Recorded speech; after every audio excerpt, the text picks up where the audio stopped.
Hello, good morning. I'm going to be reading Matthew 25, verses 14 to 21. So this is the parable of the bags of gold. Again, it will be like a man going on a journey who called his servants and entrusted his wealth to them. To one he gave 5 bags of gold, to another 2 bags, and to another 1 bag, each according to his ability. Then he went on his journey. The man who had received 5 bags of gold went at once and put his money to work and gained 5 bags more. So also, the one with 2 bags of gold also gained 2 more. But the man who had received 1 bag went off, dug a hole in the ground, and hid his master's money. After a long time, the master of those servants returned and settled accounts with them. The man who had received 5 bags of gold brought the other 5. "Master," he said, "you entrusted me with 5 bags of gold. See, I have gained 5 more." His master replied, "Well done, good and faithful servant.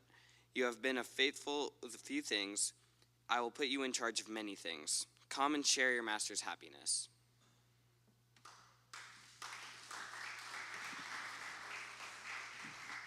Thank you, Micah. When do you leave for school, Micah? This Friday. I knew that, so I wanted everyone to know so they can give you a nice big hug. Now let's welcome up Daniel Flute.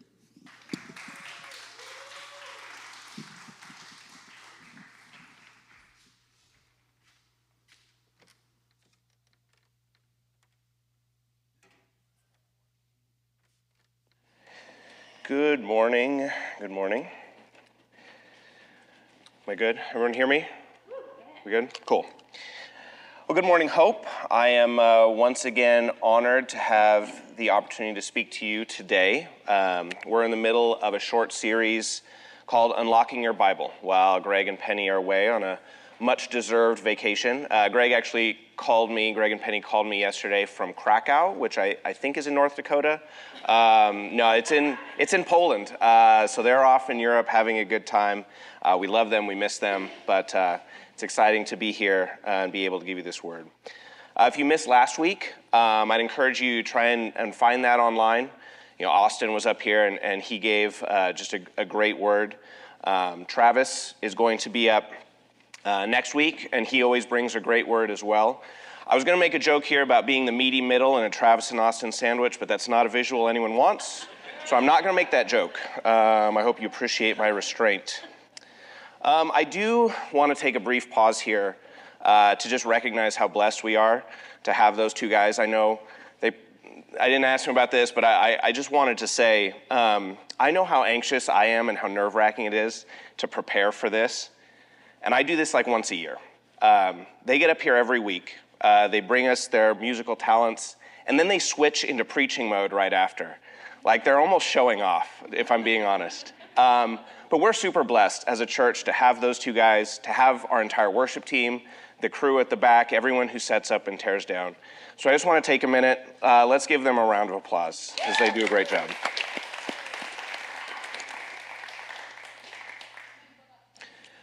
And it feels good to be appreciated, doesn't it? That's not why they do what they do, but hopefully that gives them a little jolt of energy and satisfaction to know that we recognize their hard work and we're blessed by it. It's good to be seen sometimes. Well done, good and faithful servant. You have been faithful. Come and share your master's happiness. It's a great feeling. This parable, the parable of the talents, parable of the bags of gold in Matthew 25, I think I've actually preached on this before, but it's a passage that I think is so key to our faith and to a life lived in obedience to God that I wanted to delve into it again. So some of this may be familiar to you, but look, I got a lot of gray in my beard. I'm an old man. You'll forgive me if I repeat my stories. But I actually have a new story for you this morning. Recently, I went on a backpacking trip with my 2 oldest sons, Ben and Micah, and some of their friends. Ben is actually on another backpacking trip this weekend in the Channel Islands with some buddies, so he's not here. Micah's here. He came with us. We first did this 2 years ago when Ben graduated, and so Micah graduated high school this year and wanted to go. So we took him and some of his buddies. For those who might be unfamiliar with backpacking, just kind of a brief primer, it's basically like if you take regular camping and then make it like 10 times more difficult and miserable. You take all of your stuff that you need for a couple days, your food, your clothes, your gear, your tent. You put it in a pack, it weighs 40 to 50 pounds, and then you hike into the middle of nowhere and stay there for a couple days. You have to rehydrate all of your food. Any water you drink has to be filtered. Think of it this way. So, say you're watching a show and the commercials come on. I don't know if we're still the only ones who watch commercials. We don't pay for the Prime streaming services. But you see these ads, right, for a luxury cruise or for, a tropical beach somewhere, or maybe like a beautiful city that has pubs and street side cafes. And most people see that and they go, wow, that looks great. I want to go there. So then you get back to your show, and maybe you're watching a survival show, maybe you're watching one of those post-apocalyptic fictions where characters have to scrap for every morsel of food, where they're cold and wet and tired and hungry. They can't even sit down without dealing with bugs or sap, and you have to dig a hole just to go to the bathroom. And I see that and I go, wow, that looks great. I want to do that. And so that's what we did for fun, on vacation. And so we go up to this place. We left at 4 a.m. to drive up to this place in the Sierra National Forest. Brittany, if you want to put the picture up. We hiked for about 6 miles. We start about 8,000 feet. You climb up to just under 10,000 feet to a place called Jenny Lake. This is us standing in front of it there. And as you can imagine, hiking that far is not easy. I mean, for a physical specimen such as myself, it's not hard. But we were pretty tired when we got up there. It's pretty exhausting. So we get up to the lake, and I'm just about to tell the boys, don't put your packs down yet. We got to find our campsite and get set up, and then we can kind of start to relax. And we get there, and we hear someone shouting for help. And we're a little bit confused. We see someone a little bit further down the shore, and they're saying, help. There's a fire. I need help putting this out. And it was like, okay. And so we grabbed our water bottles and we kind of made our way over there. And when we got to where the man was, it was just a little ways away from the lake, but clearly someone had not doused their campfire correctly. And so it had gotten out and it had burned, a good chunk of kind of the brush and trees and ground in the area, about maybe 2/3 of the size of this room, half the size of this room maybe. And there weren't many live flames, although flames would pop up now and again, but it was still smoldering, it was still smoking. And we kind of looked at each other and we're like, no one else is here to do anything about this. And so for the next 3 hours, we shuttled water bottle by water bottle from the lake up to this place and poured it on this area that was still smoldering. We actually were able to get an emergency signal out at one point. The helicopter came, flew around, but by that point, we'd done such a good job that there wasn't really active smoke or anything, and the helicopter couldn't land, so it flew around and then left. And we were like, well, I guess it's just us. And hot spots kept on kind of smoking, and we kept going. And we had it mostly kind of handled, but after 3 hours, it didn't matter. I was toast. Like, we were all done. And we kind of had to say, well, God, it's up to you now. Like, we're going to camp a ways away from this and hope that this is good enough. I wasn't super confident in that, but I'm like, it's in your hands now. The boys, I'm super proud of them, worked super hard. They were in their sleeping bags and asleep by 7:30. I was asleep by 8:30. It wasn't even dark out yet. We were so tired. The next morning, I woke, pleased to find myself uncooked. We walked around to that area of the lake where this was, and there were some wilderness firefighters there, a team of 3 or 4 guys, and they had their shovels and their axes, and they were just kind of making sure that everything was squared away. And so we asked them, we said, hey, how's it going? And they said, well, it looks pretty good. It looks like this is under control. We've got this managed. And I had 2 options at that point. And I wish I could stand here and tell you that I took the dignified option, that I just said thank you and walked away feeling good about myself. But I could not. I said, oh, we were here for 3 hours yesterday putting this out. And they, the main guy, he kind of looked at us and raised his eyebrows, clearly in an expression of, oh, I'm very impressed. No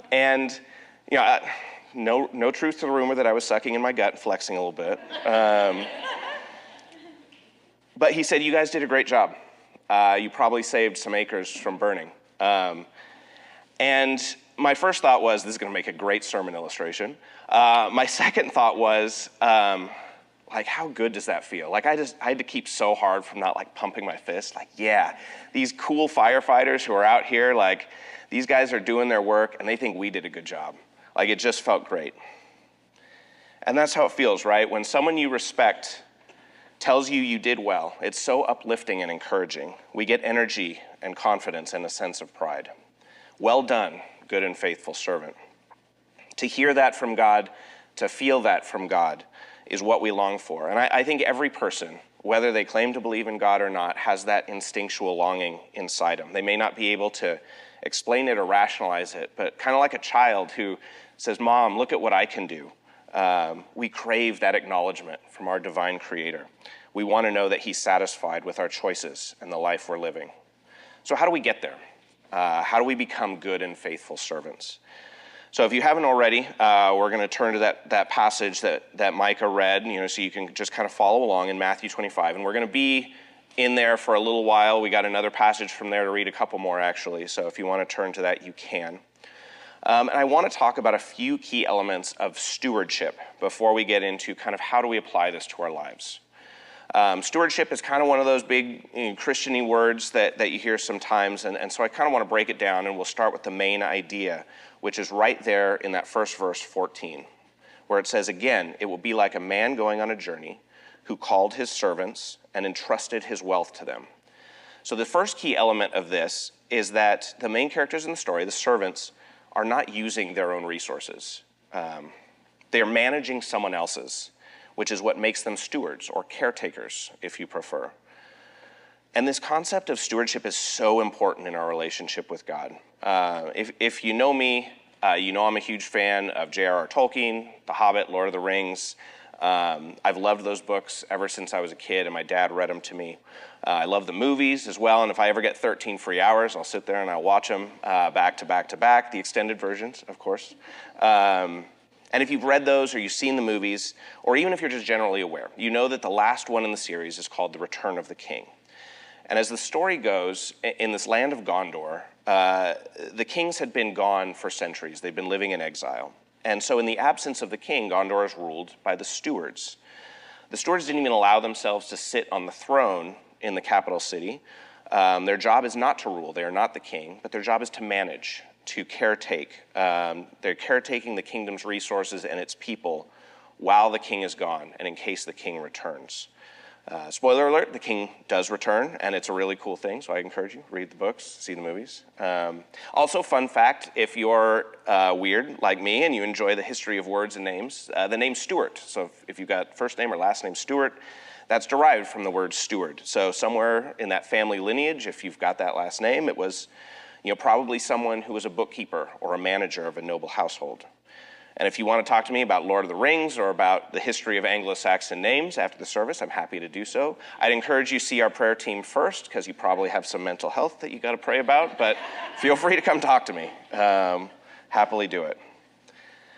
But stewardship is fascinating to me, because as a steward, you do this job where there is both no risk and all the risk at the same time. And so let me break that down. So if we look back at this passage in Matthew, remember the servants are not dealing with their own money. It's the master's money. If they invest it and lose it, their personal finances are unaffected.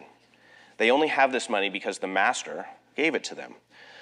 This is probably more money than they'd see in their lifetimes. So they shouldn't have anything to worry about. The bags of gold aren't theirs. But the flip side of this is that because this is not theirs, of course, there is a ton of risk. Anytime you use someone else's property, you want to return it to them in as good or better shape than when you got it. So while they may not have had a personal financial stake in what they were doing, you know that their jobs are on the line, as we're going to see later in the parable. They live in this world where they have both nothing and everything to lose. There's a very real risk that if they mismanage their master's assets, they lose his trust. Which leads us to this next key element of stewardship in God's kingdom, God's trust in us. So as we see in the story, the master has no problems giving away kind of vast sums of wealth to his servants to use on his behalf. He's literally handing them bags of gold that would be worth many thousands of dollars in today's money. There's this inherent element of trust from the master in his employees. The word entrust is right there in verse 14. And just as this master trusted his servants, so does God trust us.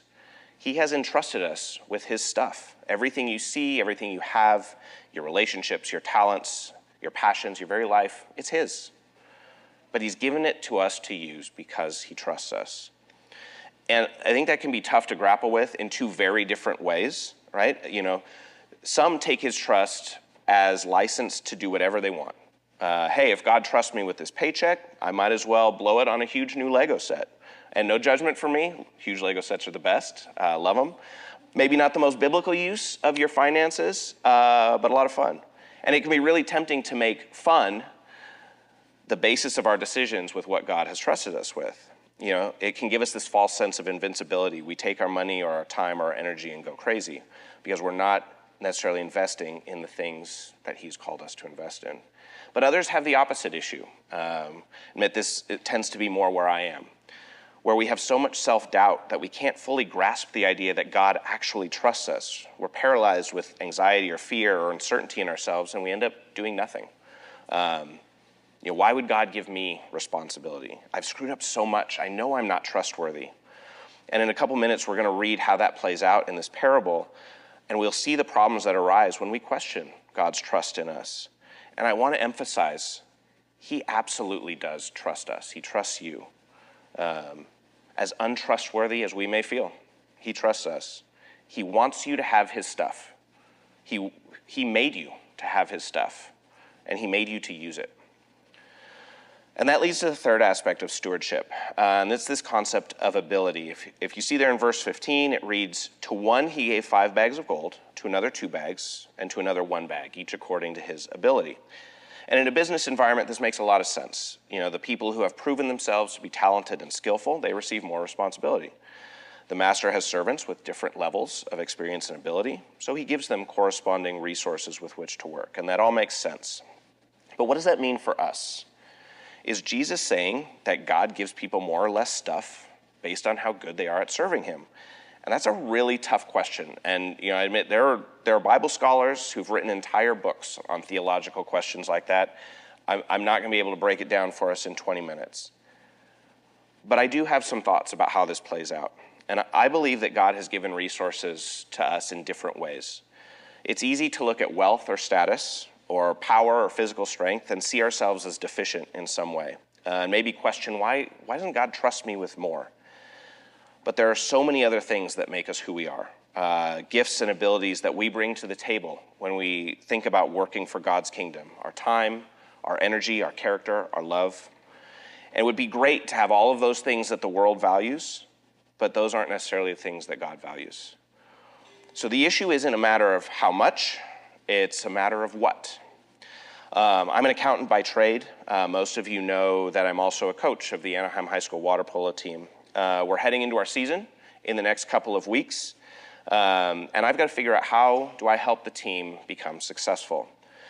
And as I've discovered over the years, kind of the key trick to helping the team be more successful is to put the individual players in positions to succeed. I didn't ask him beforehand if I could do this, but I'm going to use my son Wyatt as an example. Sorry. But he's a fantastic player. He's not the biggest kid in the pool, though, as he would admit. And so I'm not going to ask Wyatt to guard the other team's best player, who's 6'2" and 220 pounds. It's just not a good strategy. The kid would break Wyatt with one hand and score a goal with the other.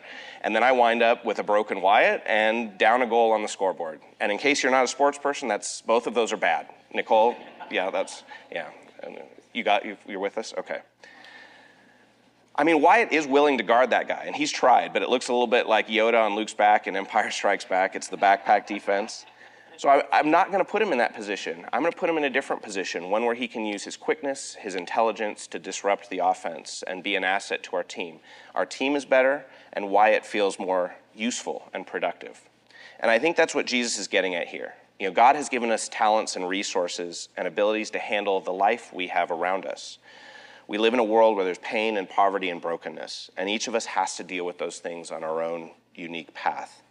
And I recognize that sometimes it feels we have not been given enough money, opportunity, status, but I want to make sure you hear me on this. God trusts you and he loves you, and he wants you to succeed. What that success looks like is different for everyone. But Jesus is very clear what God's response is when we are faithful to his calling on our life, however that plays out. And so that brings us to the final element of this parable. What does it look like to succeed in managing God's stuff?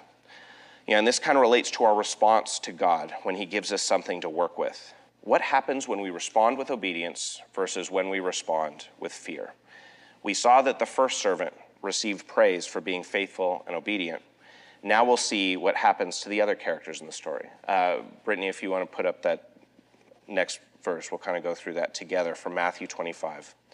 So I'm going to continue reading in verse 22 and take us to the end of this parable. The man with 2 bags of gold also came. Master, he said, you entrusted me with 2 bags of gold. See, I have gained 2 more. His master replied, well done, good and faithful servant. You have been faithful with a few things. I will put you in charge of many things. Come and share your master's happiness. Then the man who had received 1 bag of gold came. Master, he said, I knew that you are a hard man, harvesting where you have not sown and gathering where you have not scattered seed. So I was afraid, and I went out and hid your gold in the ground. See, here is what belongs to you. His master replied, you wicked and lazy servant. So you knew that I harvest where I have not sown and gather where I have not scattered seed. Well then, you should have put my money on deposit with the bankers, so that when I returned, I would have received it back with interest. So take the bag of gold from him and give it to the one who has 10 bags. For whoever has will be given more, and they will have an abundance. Whoever does not have, even what they have will be taken from them. And throw that worthless servant outside into the darkness, where there will be weeping and gnashing of teeth. So here we see another servant who is faithful get rewarded, not only with praise, but with additional blessings and responsibilities. And then we see the other side of that. We see the hard and frankly quite dark consequences of responding in fear when God entrusts us with his stuff. The third servant sees he has been given little, and he is afraid to lose it, so he buries it and earns nothing. 2 things about this. One is that I completely understand the impulse of the third servant. I'm not going to sit up here and condemn him because I get it. I've been in situations where I have felt called to act, maybe to give something away, maybe to respond on someone else's behalf, maybe to put myself in an uncomfortable situation, and I've chosen to do nothing. In another sports analogy, it's like taking myself out of the game and putting myself on the bench. I'd rather do that than do something hard and risky. I've been there. But here's the second thing, and I think this is the most important thing. Before I get to some of the practical ways we can apply this, we are shown 3 servants here, and they react in one of 2 ways. One, the third servant, he decides to shirk his responsibility. He responds in fear, not trusting his master to treat him fairly if he loses money. And by taking that conservative route and disobeying his master, even with decent intentions, he ends up losing everything. But the first 2 servants, they act in obedience. They take the risk. They invest all the money their master has given them. They don't let fear or doubt hold them back. They take the gold, they put it to work, and they earn double their investment. And it may seem so obvious that it's not even worth focusing on, but I think it's important to recognize that Jesus, when he's telling this story, does not give us an example where we take a risk on God's behalf and we lose. And so I want to say that again, because I truly believe it's one of the great truths of the Bible that's kept me going. When we use what God has given us for his kingdom, we cannot lose. The reward might look different based on circumstances and timing and all of that, but I've seen it in my own life. I've seen it in the lives of my family and friends. When I've been faithful with what God has given me, I get blessed. Sometimes materially, sometimes in other ways, but always with a deep feeling that says, well done, good and faithful servant. And so I mentioned application a couple times. It's really important to me we don't just kind of look at this from kind of an academic level, but we think about this concept of stewardship, and we ask, how can we do what Jesus is asking of us here? How can we be caretakers of what God has given us? And so there are kind of two ways I want to focus on this. The first takes me back to my introduction. No, I'm not referring to that Austin and Travis sandwich thing. Stop thinking about that. I told you I wasn't going to make that joke. I'm referring here to my first story about nature, wilderness, this earth, this planet that God has given us, that he created in 5 days and filled with so many wonderful things. If you couldn't tell from my story, I love being in nature. I love it so much, I'm willing to climb 6 miles up a mountain and fight a fire for 3 hours to be in it. I'm not as well-traveled maybe as I'd like to be, but I've been blessed to experience many places that have taken my breath away. Places where I find it difficult to imagine that you could be and not feel in some way the wonder and majesty and creativity of God. I think of staring down into Yosemite Valley. I think of standing amid the sequoias or redwoods and looking at the biggest trees on the planet. I think of the beautiful fish and sea turtles in Hawaii. One of the coolest experiences of my life, several years ago, we got to go to New Zealand, and we kind of hiked at night around this lake. New Zealand has these cool things called glowworms, and we kind of hiked into this little dell, kind of earthy walls kind of surround it in the trees. And as the light got to darkness, it faded, you see all these little pinpricks of this bluish white light, and you feel like you're in the middle of the forest, but you're also floating in space. And it was just the coolest thing. And this planet has so many things amazing things to experience. In Genesis 1, God creates everything. And when he created man on the 6th day, he asks us to rule over creation and to subdue it. I think it's clear from the instruction he gives to Adam and Eve that they're not to rule and subdue in a destructive or abusive way, but in a caretaking way. They love his creation and nurture it so that it provides for us while we live in harmony with it. Psalm 104 says this, "How many are your works, Lord? In wisdom you made them all. The earth is full of your creatures. There is the sea, vast and spacious, teeming with creatures beyond number, living things both large and small. May the glory of the Lord endure forever. May the Lord rejoice in his works. He who looks at the earth, and it trembles, who touches the mountains, and they smoke. I will sing to the Lord all my life. I will sing praise to my God as long as I live." I know the great outdoors aren't everyone's thing, but I feel like the psalmist's passion there, as it's just so powerful as he looks at the earth and takes it in. And we have a responsibility to care for this place where we live, not just for ourselves as individuals, but so that others can experience God through his creation. The Bible tells us that the wonders of the earth present powerful evidence for who God is. Romans 1:20 says, "For since the creation of the world, God's invisible qualities, his eternal power and divine nature, have been clearly seen, being understood from what has been made, so that people are without excuse." The Bible also tells us there are real consequences for ignoring our role as caretakers of the earth. Not just the destruction of natural beauty or the harm to our own well-being, but it legitimately makes God angry. I think the biggest fights my boys had when they were little were when one of them would build a Lego creation only to see it get destroyed by one of his brothers. Julie and I would be sitting in the living room, and we hear, Micah yell from the back room, "Ben, why did you take my spaceship apart?" And then we hear Ben say, "Well, you knocked over my thing." And then we'd hear yelling and a crash and crying, and that's how it would go. And I think it's fair to say that God also gets angry when we destroy and disrespect his stuff. Revelations 11:18 says, "The nations were angry, and your wrath has come. The time has come for judging the dead and for rewarding your servants, the prophets, and your people who revere your name, both great and small, and for destroying those who destroy the earth." Jeremiah 2:7 says, "I brought you into a fertile land to eat its fruit and rich produce, but you came and defiled my land and made my inheritance detestable."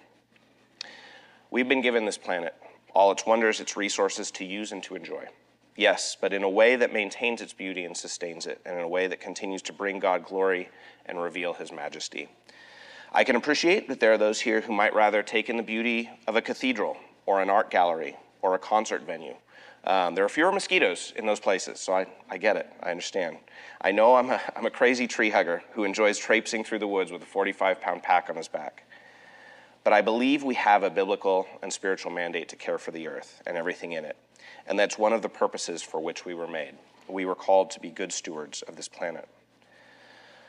And I want to end with this. We are also called to be good stewards for the benefit of those around us. And this probably hits a little closer to home, and it involves how we can use what God has given us to care for our fellow human beings. I don't have this verse up here, but if you still have it open, you can kind of read along with me in Matthew 25. This is the passage right after our previous verses, so I'm going to start with verse 31. When the Son of Man comes in his glory, and all the angels with him, he will sit on his glorious throne. All the nations will be gathered before him, and he will separate the people one from another, as a shepherd separates the sheep from the goats. He will put the sheep on his right and the goats on his left. And then the king will say to those on his right, "Come, you who are blessed by my Father, take your inheritance, the kingdom prepared for you since the creation of this world.